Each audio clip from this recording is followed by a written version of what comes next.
మీ అన్నయ్య business trip మీద బ్యాంకాక అబ్బే ఆ ఊరు కాదన్నా ఓపిక ఉండదు వదిన మనిషిలో ఆఫీస్ కోసం అని చెప్పి ట్రిప్ మీద ట్రిప్ వేసి మనిషి నీరసించిపోయాడు వదిన. అందుకే ఈ దేశంలోనే అదేదో ఊరమ్మా గోవా వెళ్తున్నాడు ఈ మధ్యన. ఆ ఊరు కంటే ఈ ఊరు ప్రయాణం సులువుట చిటుక్కుమంటూ వెళ్తాడు వదిన. లగేజీ కూడా పెద్దగా ఏం ఉండదు వదిన.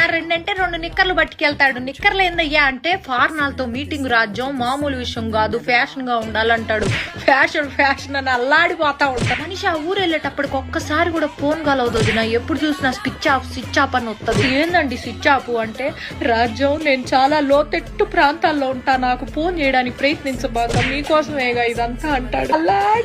ఎప్పుడైనా ఫోన్ సిగ్నల్ దొరికి ఏం చేస్తున్నా అయ్యా అంటే మందు వేసుకుంటున్నా రాజ్యం అంటాడు. ఊరిని మందు కాదయ్యా మందులు వేసుకుంటున్నా అనాలి. పని ధ్యాసలో పడితే ఈ మనిషి ఏం మాట్లాడతాడో తెలియదు, అల్లాడిపోతా ఉంటాడు. నువ్వు నా మొదటి పెళ్ళానివి, నా రెండో పెళ్ళంతో నేనున్నాను ఇప్పుడు గోవాలో అన్నాడు. బీపీ డౌన్ అయిపోయింది వదిన నాకు.